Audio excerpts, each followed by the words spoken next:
Rendon. Good evening.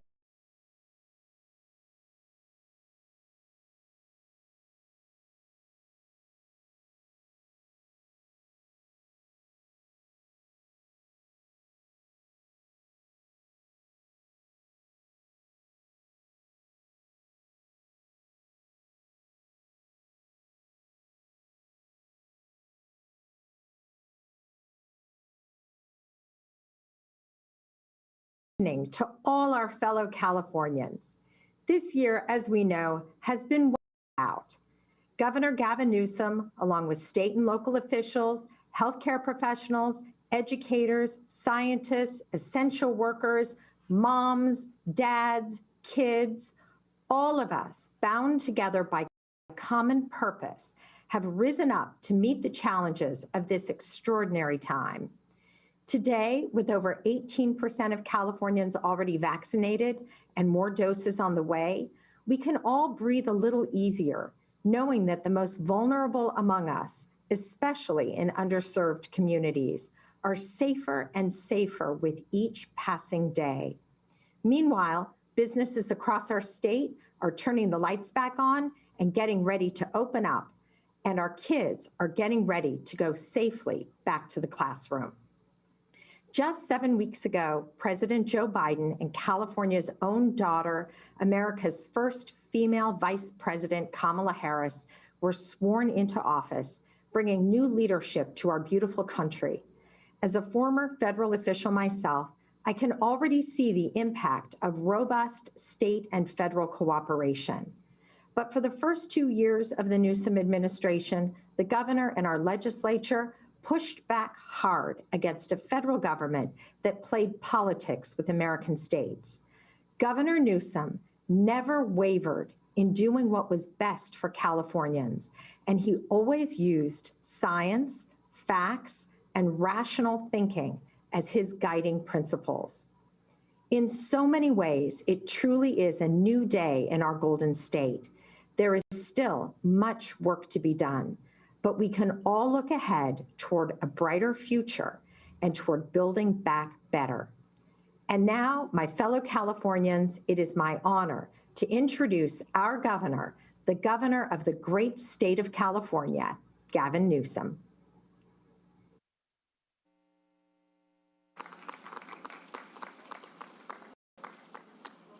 Let me thank you, Madam Lieutenant Governor, for your kind introduction. And good evening to those of you joining us virtually tonight. Speaker Rendon, Pro Tem Tony Atkins, members of the California Legislature, and all the elected and state officials. To my amazing wife, Jennifer, our first partner of the state of California, thank you all for being here in, well, the most 2021 way possible, and that's remotely. You know, tonight we mark the unprecedented moment in California history. To reflect on where we've been this past year, I think it's important we consider where we are. And I'm speaking to you from Dodger Stadium, transformed from the home of last year's World Series champions into the centerpiece of America's mass vaccination campaign. Instead of fans in the stands, we see nurses in PPE saving lives one injection at a time. All because a year ago, a once-in-a-century pandemic arrived on our shores. COVID was no one's fault, but it quickly became everyone's burden, forcing hardworking Californians into impossible choices to go to work and risk infection or stay home and lose your job. It magnified daily worries about feeding your kids, paying rent, and keeping loved ones safe. It made the unthinkable commonplace. COVID patients cared for by doctors and nurses and paramedics who, despite the chaos and risk to themselves, paused to hold the hands of strangers in their final moments. Too many forever goodbyes over FaceTime. 54,395 Californians we now mourn with broken hearts. That's almost the exact same number of empty seats behind me, marking a silent tribute to loved ones who live forever in our memories. 54,395 Californians who will never be forgotten by family members and friends, nor by the healthcare workers who bore witness to unimaginable tragedy. But not every COVID hero Not everyone wears scrubs, from the grocery workers to the custodians who get a fraction of the gratitude that they deserve, to the parents who have juggled and struggled, moms especially, but kept charging ahead. Your quiet bravery has created light in the darkest of times. You know, Dr. King once said, only when it's dark enough can you see the stars. So tonight, under the lights of this stadium, even as we grieve, let's allow ourselves to dream of brighter days ahead. Because we won't be defined by this moment. We'll be defined by what we do because of it. After all, we are California. We don't wait for someone else to show us the way forward. We go first, and we go boldly. We led in gay rights, gun rights, and criminal justice reform. And now we lead on combating COVID. You know, from the earliest days of this pandemic, California trusted in science and data, and we met the moment. Last January, we welcomed Americans home, accepting repatriation flights from mainland China. And a year ago today, we brought to shore the Grand Princess, which was stranded off the coast of California, further opening up our eyes to the seriousness of this disease. We were the first state to issue a stay-at-home order, which helped us avoid the early spikes in cases. The top minds from our nation's leading research institutions and life science companies immediately jumped into the development of groundbreaking treatments and vaccines. And while others competed to buy personal protective equipment at exorbitant prices, we quickly built our own pipeline, supplying critical gear to millions and millions of essential workers. We sent ventilators and doctors to New York as well as to other states that so desperately needed them. And we developed the most comprehensive COVID testing program in the country, including a first-in-the-nation state-run testing lab.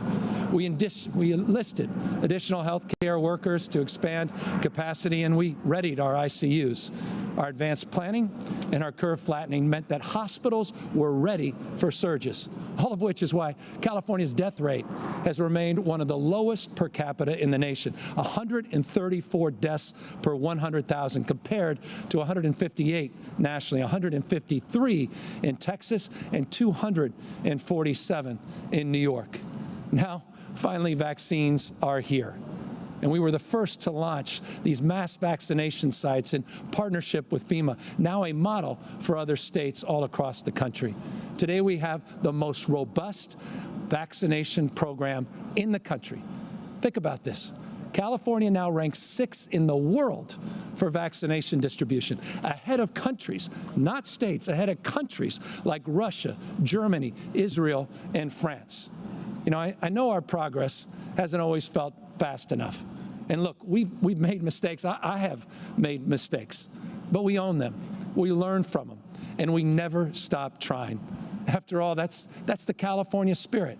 We're bent, but not broken, bloodied, but unbowed, resolved to make brighter days ahead, and not to let the pain of last year to deter us from the hopefulness of tomorrow. Look, the state of our state, it remains determined. I remain determined. And I just want you to know, we're not going to change course just because of a few naysayers and doomsdayers.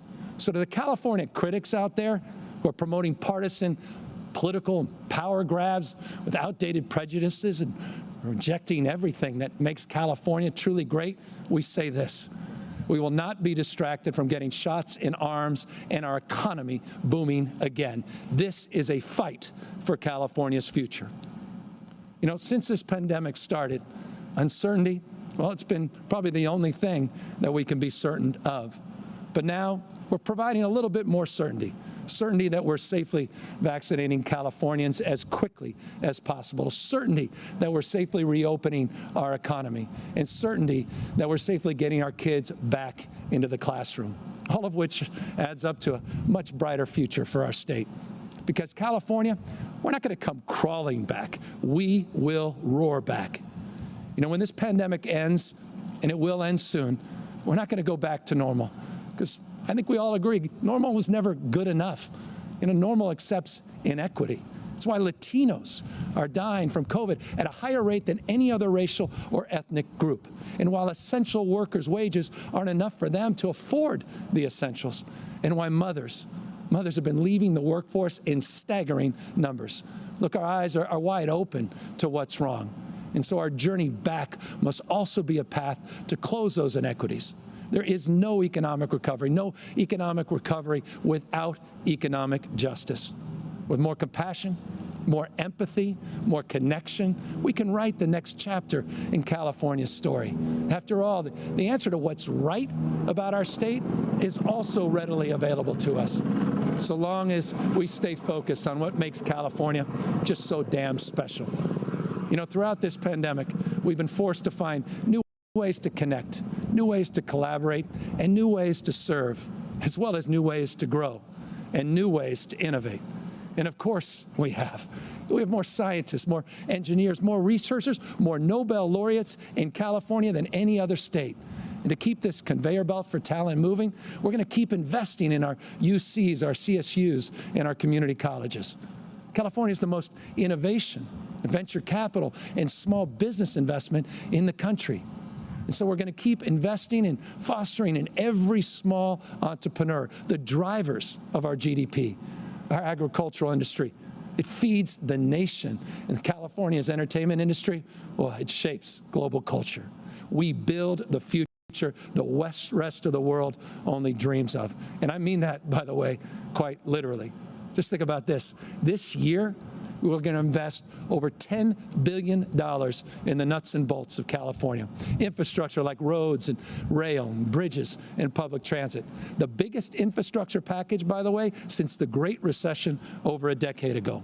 Building towards universal broadband, connecting all Californians equitably and affordably, and investing in our most important asset, our children. You know, we propose this year's budget to invest a record amount in K-14 education this year. Because by planning ahead and through prudent fiscal management, California benefits this year from surpluses, not deficits, record reserves, not cuts. You know, we started this year with a $15 billion surplus, and since then, our revenues have grown even stronger, allowing us to provide for a down payment on building our brighter future. Look, the building blocks of our recovery really are in place. And now we're leading the way out of this pandemic because we listened to the experts and we were guided by evidence. Today, the light at the end of this tunnel is brighter than ever. You know, from the peak of January, just think about this, from the peak of early January, we've gone from reporting 53,000 COVID cases a day to 2,600. The positivity rate is down from 14% to just 2.2% today. Hospitalizations are down more than 80% since their peak, and ICUs are down 77%. And tonight, I'm proud to report that California has administered nearly 11 million doses. That's 3 million more doses of vaccine than any other state in America. So now we look ahead to better days with that California can-do spirit, with the energy and the optimism that defines us. We're going to beat this virus, and we're going to realize our California dream for all. How are we going to do it? Well, equitable and plentiful vaccines, economic support for those who struggle the most, and getting our kids safely back into schools as soon as possible. First, we're going to make sure that every Californian that needs a vaccine can get one. In our state, your access to vaccine must not depend on who you know. See, we prioritize those who are at the greatest risk and with the greatest exposure to the virus. We don't just talk about vaccine equity. We've designed our entire system around it, setting aside 40% of vaccines to the most impacted communities. You know, vaccine equity is not just the right thing to do, it's also the fastest way through this pandemic. Grocery workers prioritize, school staff prioritize, farm workers put to the front of the line. Like 85-year-old Maria. I met her in Fresno. She's from Reedley, California. She came to this country from Mexico decades and decades ago to find a job in our fields. You know, Maria said she was unsure, she was uncertain about getting vaccinated. But after she received her shots, she's now educating other farm workers about the safety and the efficacy of the vaccine, helping them overcome similar anxieties. You know, that's the beauty of California. Leadership like Maria's, it isn't ordained, it's earned. We've built a vaccination system where the only constraint now is simply manufactured supply. And thanks to the Biden administration, those doses are on their way. You know, I've had the privilege over the course of the last many weeks to travel all across the state. I've had the chance to see firsthand the strength of communities banding together in Coachella, in Arvin, in Camarillo, and Stockton, stepping up to vaccinate the most vulnerable and the too often overlooked. Every Californian will have access to convenient shots, including those that are homebound and those who don't have transportation or don't have the internet. And now, with greater supply, we're starting to realize the old challenge is going to emerge, and that's the challenge as old as the vaccine themselves. And that's hesitancy about whether to get it in the first place. Just ask Maria. And to address those concerns, we've invested in a large network of trusted community partners, and they're helping us spread the word in many languages and across many different cultures. Vaccines are safe. Vaccines are effective. Vaccines will save your life, allowing you to visit your parents again, go to your daughter's basketball game, show up for shift work without fearing an infection. You know, it was a year ago that we made that incredibly difficult decision to issue that stay-at-home order to slow the spread. You know, we agonized about it. We agonized about the sacrifices that it would require. But we made sure that science, not politics, drove our decisions. And as experts like Dr. Fauci said, it was the right thing to do. People are alive today because of the public health decisions we made. Lives saved because of your sacrifice. Even so, I acknowledge that it's made life hard. It's made life unpredictable, and you're exhausted by all of it. And for the millions of Californians pushed out of the workplace, pushed out the workforce and those essential workers with no choice but to keep showing up, you are the ones we fight for, because your future and our brighter future depends on it. We continue to work every single day to safely reopen our economy, guided by equity principles, accounting for vaccines and moving as fast as we can, though always mindful that we can't let down our guard, particularly with so many of these new variants. You know, as of today, 24 of our 58 counties are out of the most restrictive tier, and many more are poised to move next week. And as we safely reopen, we're also mindful that we need to do more to provide financial relief. You know, just a few weeks ago, we took action, working with legislative leaders for immediate stimulus to millions and millions of Californians. We just directed $7.6 billion back to hardworking Californians and small businesses hit hardest by COVID. We didn't wait for Washington. We acted with urgency. And that included the Golden State stimulus, which will put $600 directly in the pockets of millions of families, no matter, by the way, what their immigration status is.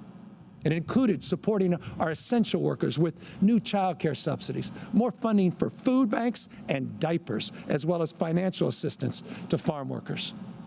You know, we'll keep the dream alive, but not only for our families, but for all those small businesses who fought so hard to survive over the past year. You know, it's that special mix of audacity, human capital, and creativity found only in California. That means there's literally no better place to do business.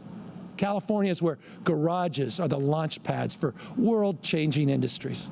And anyone with the telltale tenacity of a small business owner can create their own California dream, but only if we nurture them.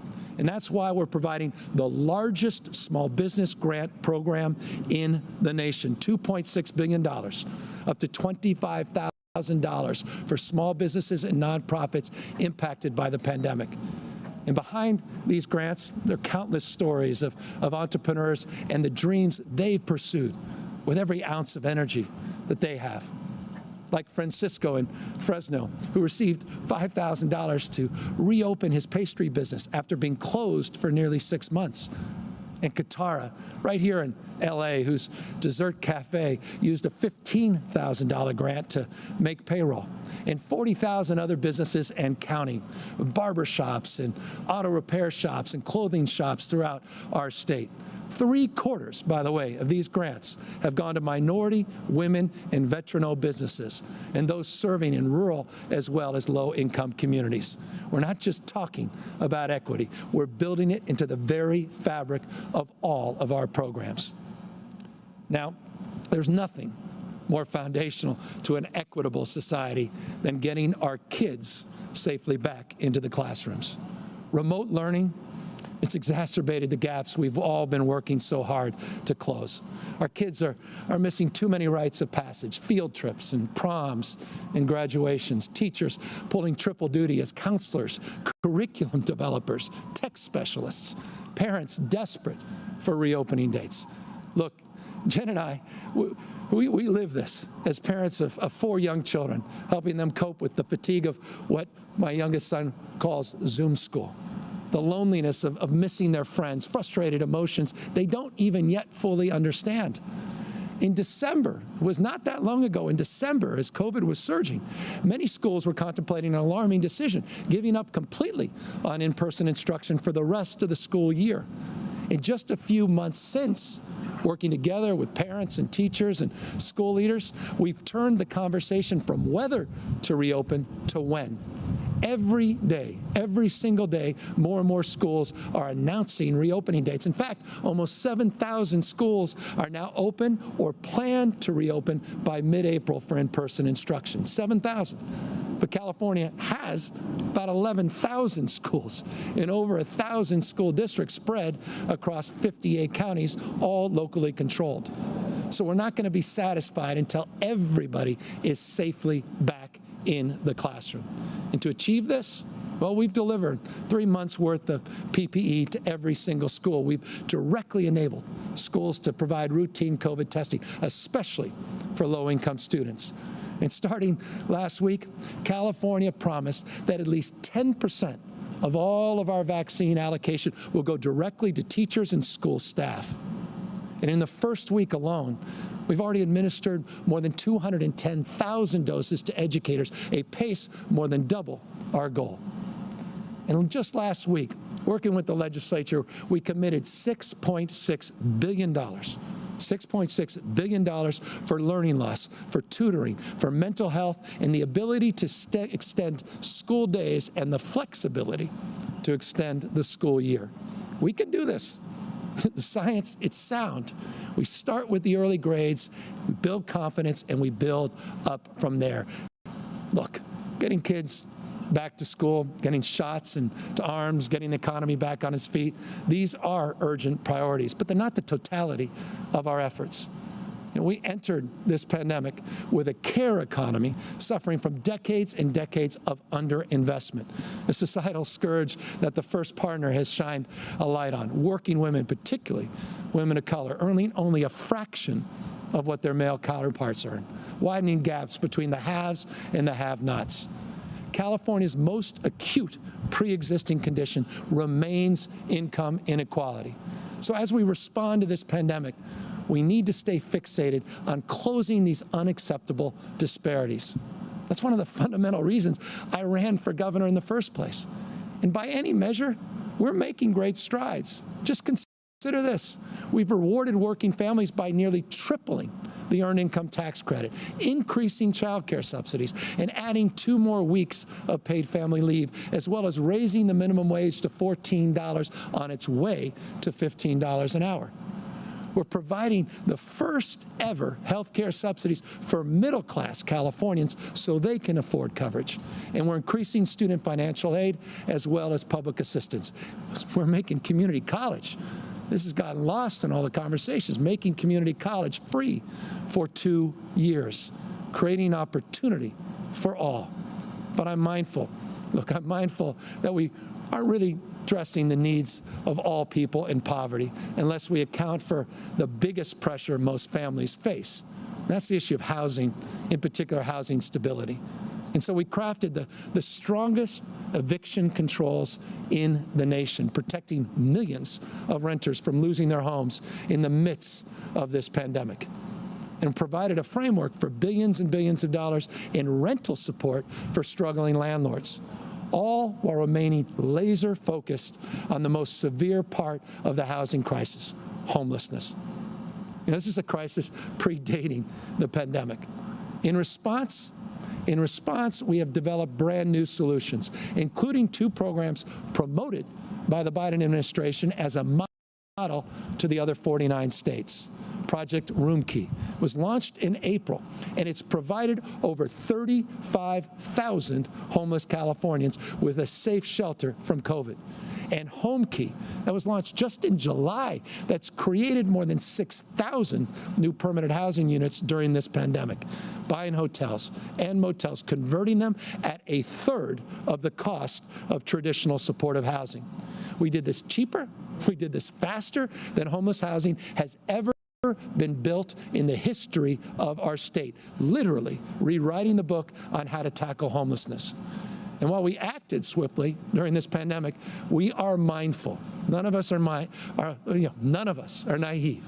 We are mindful that these tent cities on our sidewalks, these encampments along our freeways, they simply remain unacceptable. And so our challenge moving forward is crystal clear: to continue our immediate progress while focusing on our longer-term goals. By the way, many of those I laid out in detail in last year's State of the State. Now, bringing that same spirit of innovation behind Roomkey and HomeKey, we're committing this year to nearly $2 billion to create more housing for our homeless this year, addressing mental health at the same time, as well as substance abuse issues, and ending homelessness one person at a time. No one's denying that this isn't a huge challenge, but we know what it means to stare down big challenges. In 2020, we simultaneously faced 2 once-in-a-generation crises. And when we combated the worst wildfire season last summer's heat dome over the entire west coast of the United States, which led to world record-breaking temperatures here at home. And in just one 24-hour period last August, 12,000 lightning strikes sparked 560 wildfires, requiring heroic efforts by our firefighters and National Guard, who landed helicopters into flames to save fellow Californians. This year, we're budgeting more than $1 billion for fire prevention, including fuel breaks, forest health, and home hardening. We forged an historic partnership with the U.S. Forest Service to radically ramp up forest management efforts, reducing barriers on hundreds of fuel reduction projects and prescribed burns, adding 30 new fire crews and pre-positioning assets, new C-130s, new Black Hawk helicopters, and new radar technology. But historic wildfires, they're the symptom. Greenhouse gases, they're the cause. And to address them, we must confront the source of more than half of the emissions in our state, and that's transportation. And I was proud to sign groundbreaking executive order just last year requiring that all new cars and passenger trucks sold in California be zero emissions by 2035. And the car companies led by Ford, GM, Volvo, and others seized the opportunity to innovate, create jobs, and dominate the industry of the future, proving yet again that protecting our planet, protecting it, and growing our economy, they're not conflicting goals. They're one in the same. Look, there's no doubt that California is the pace setter of environmental policy. Yet we're also mindful of our responsibility to do even more. It's really that restless spirit that I think defines California. We know there's no advancement without effort, no success of any type without sacrifice. To paraphrase St. Francis, the patron saint of my hometown, now is the time to tell the world about our brighter future.